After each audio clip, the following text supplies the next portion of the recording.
그래서 중국이 반도체에 대해서 또 기술에 대해서 욕심을 내기 시작하면서 이게 이제 미국의 심기를 건드린 거죠. 그러니까 다시 다 들어와, 미국으로.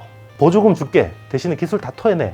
지금 이런 분위기 같습니다. 지금 미국 칩스법의 가장 큰 피해 당사국이요, 뭐 중국일 수도 있는데 사실은 우리나라가 중국보다 더 클 수도 있어요. 왜냐하면 지난 20, 30년 동안 진짜 어떻게 보면 글로벌 밸류 체인의 가장 큰 수혜를 본 나라가 우리나라라고 봐도 돼요.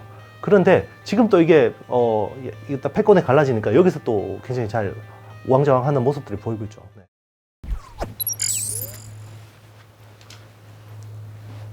안녕하세요. IT의 신 이영수입니다. 네, 반갑습니다.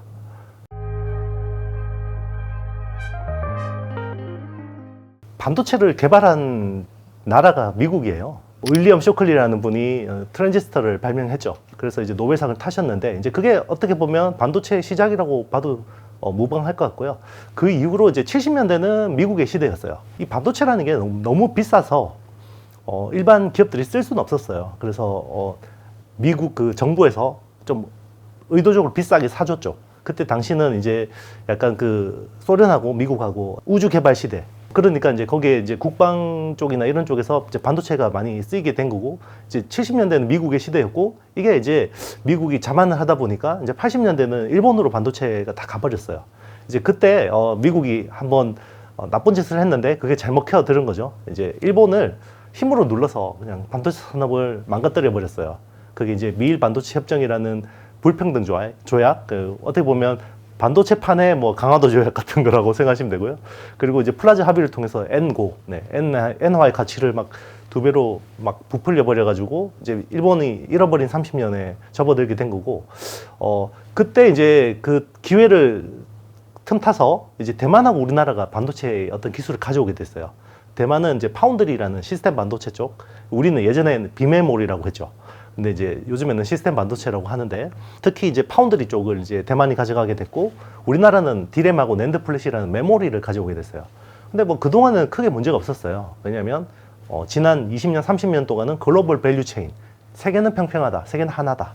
서로 이렇게 이제 동구권의 사람들이 어떤 세계 경제에 편입이 되면서 경제 성장에 발전이 되는 그런 모양새였는데, 이제 거기서 키워졌더니 이제 미국 패권에 도전을 하는 놈이 나온 거죠. 그게 바로 중국이었고, 중국은 제조업 세계 공장이잖아요. 근데 제조업을 하다 보면 부가가치가 어디서 나오는지 알게 되잖아요. 제조업을 하다 보면 결국 반도체에서 부가가치가 있다는 걸 알게 돼요. 그래서 중국이 반도체에 대해서 또 기술에 대해서 욕심을 내기 시작하면서 이게 이제 미국의 심기를 건드린 거죠. 그러니까 이제 미국이 이제는 모든 반도체 기술을 다시 다 가져와야겠다 라고 이제 이렇게 잘못된 생각을 하게 된 거죠. 그래서 지금도 원천 기술은 대부분 미국이 가지고 있고요. 뭐 설계나 원천 기술은 미국이 많이 가지고 있고, 그런데 제조가 아시아에 와버린 거예요. 그게 대만하고 한국하고 일본이 가지고 있는 거죠. 그러니까 다시 다 들어와, 미국으로. 다 들어와라는 건데, 보조금 줄게, 대신에 기술 다 토해내. 지금 이런 분위기 같습니다. 네. 처음에는 그냥 보조금 줘서 그냥 우리 같이 이렇게 잘 해보자 이럴 줄 알았는데, 이게 계속 디테일한 조항들이 나오면 나올수록 와, 이거 기술 빼서 그냥 자국 기업 줄려나 보다 이런 생각이 들 정도예요. 네. 그래서 지금은 굉장히 우리 기업들이 굉장히 위태위태한 상황이고, 이거를 또 잘 해결하기 위해서 로비와 정치와 외교가 필요하죠.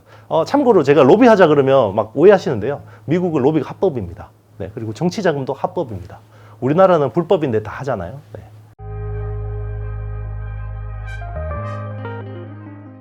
반도체 기술이라는 게 이게 대부분 기술들이 암묵지예요. 양념의 어떤 비법 소스, 맛집의 비법 소스도 보면 알고 보면 별거 아니잖아요. 그런 것들이 이제 노하우인데, 이런 것들이 흘러가게 되면 그런 기술들이 그대로 전용이 될 수 있어요. 사실 예전에 저는 이제 뭐 1세대, 2세대 반도체 엔지니어들하고 예전에 이제 기자 시절에 취재할 일이 많았었는데, 그분들이 예전에 기술 배워올 때 이야기 막 들었거든요. 그때는 정말 뭐 마이크론이나 일본에 이제 그 돈을 엄청나게 주고 연수를 받은 거죠. 기술 연수를. 그런데 뭐 종이 하나도 못 적어오게 하고요. 그거를 외워가지고요. 그 폭이 얼마나 되는지 자기 발걸음으로 해가지고 재해가지고 그걸 다 빼곡히 기숙사 들어와서 노트로 다 빼곡하게 해가지고 실제로 기술을 흡수했고, 그리고 정말 주말에 토요일, 일요일 날 이제 일본 엔지니어들 진짜 비행기로 불러서 그 사람들한테 기술 몰래 배우고 실제로 그렇게 했어요. 우리도. 네, 그렇게 하니까 기술이 생긴 거죠. 그런데 반도체 팹에 수시로 들어와서 뭐 이게 어떻게 되는지 보고 드나들다 보면, 그리고 그 공무원이 진짜 공무원인지 아니면 뭐 인텔 출신의 공무원인지 어떻게 압니까? 네, 아무도 모르죠. 그걸 누가 보장해 주나요? 그렇게 나이브하게 접근하면 큰일 난다고 생각합니다. 네.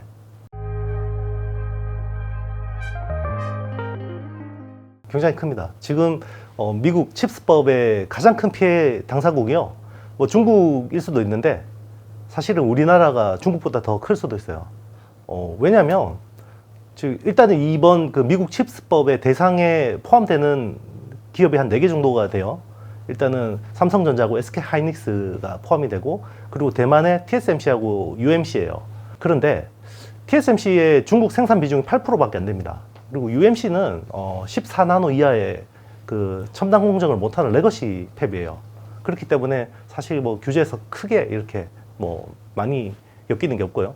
그런데 삼성전자는 지금 시안에 있는 낸드 플래시 팹이 삼성전자 전체 낸드 생산의 40% 비중을 차지하고요. 그리고 SK하이닉스는 더 심각한데 우시에 있는 공장이 디램 생산의 43%, 그리고 인텔에서 솔리다임을 인수했죠.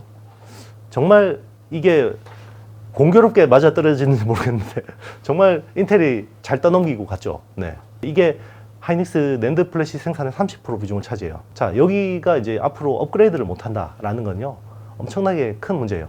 일단은 D램은 EUV를 무조건 써야 돼요. 그런데 지금 우시에 EUV를 못 들어가게 됐죠. 그러면 이 팹의 가치가 거의 반토막이 나는 거예요.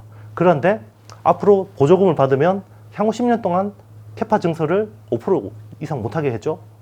그럼 이것도 또 반토막 나는 거예요. 이거 뭐 어떻게 할 거냐는 거죠. 이게 정말 일단은 1년 유예 해줬는데요. 일단은 저도 처음에 1년 유예 받은 거 잘했다, 막 너무 잘했다 그랬는데 어느 순간 또 지나가 보니까 그러면 미국 기업들은 유예를 안 해줬는데 어떻게 쟤들은 저렇게 잘 스무스하게 잘 빠져나가지? 적어도 1년 전에는 기뜸을 해줬구나, 이런 생각이 들었어요. 이게 예전에 그 에치슨 라인이라고 하잖아요. 그 반도체 에치슨 라인에 우리나라가 안 들어갔을 수도 있겠다, 이런 생각이 들었어요. 그래서 좀 섬뜩했습니다. 반도체라는 거는 비트 기준이거든요. 그래서 빗 그로스라고 하는데, 빗 그로스 기준이 아닌 거는 천만다행이긴 해요. 근데 웨이퍼 투입 기준이긴 하거든요.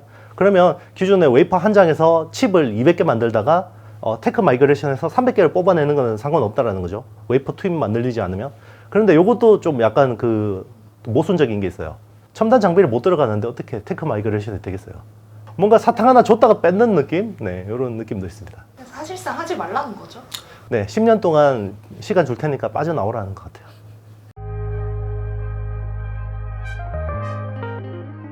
뾰족한 답은 없죠. 네, 뾰족한 답은 없는데 우리가 항상 이게 어떤 선택을 할 때 디지털로 생각하면 안 돼요. 0하고 1로 생각하면 안 된다는 거죠. 외교는 그 사이에 공간을 넓히는 거예요. 그러니까 외교와 정치의 영역이 왜 중요하냐면 최대한 시간을 끌 수 있다는 거죠.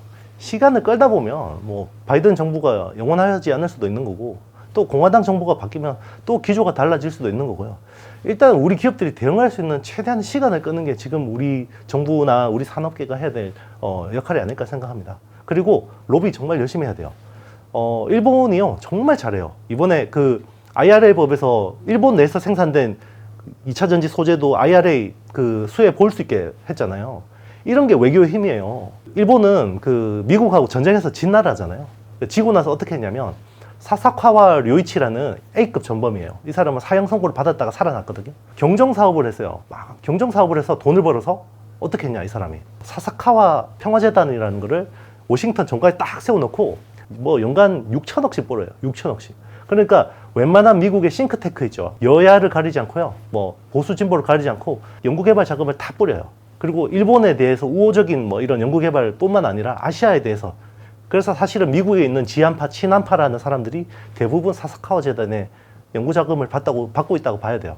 그러니까 이게 외교에서 우리가 게임이 안 되는 거예요. 이게 왜 자꾸 우리가 막 뭔가 이게 안 되냐. 왜냐면 그만큼 어떤 미국 정치인들하고의 어떤 스킨십도 안 되고 있고 그런 식의 어떤 로비도 안 하고 있다는 거죠. 안타깝습니다. 네. 어쨌든 로비라는 게 뭐 정부가 하는 건 좀 이제 그렇잖아요. 민간의 역할이 하는 게 필요한데 그걸 제일 잘하는 게 유대인 단체더라고요. 일단은 미국 내에서 우리한테 우호적인 세력들을 만들어내야죠. 그러면 우리가 어떻게 미국을 설득을 할 수 없으면 그 미국 내에서의 어떤 역학을 활용하는 게 필요할 것 같습니다. 우리나라가 항상 그래요. 뭐 이게 뭐 좀 지나친 비약일 수도 있는데요. 단극 외교에서는 굉장히 잘해요. 어떤 절대적인 패권을 가지고 있는 나라하고 외교는 굉장히 잘해요. 지금도 우리는 미국 단극 체제에서는 굉장히 잘했어요. 지난 20, 30년 동안 진짜 어떻게 보면 글로벌 밸류 체인의 가장 큰 수혜를 본 나라가 우리나라라고 봐도 돼요. 그런데 지금 또 이게 패권에 갈라지니까 여기서 또 굉장히 잘 우왕좌왕하는 모습들이 보이고 있죠. 네. 그래서 굉장히 지금이라도 정신을 차려야 됩니다.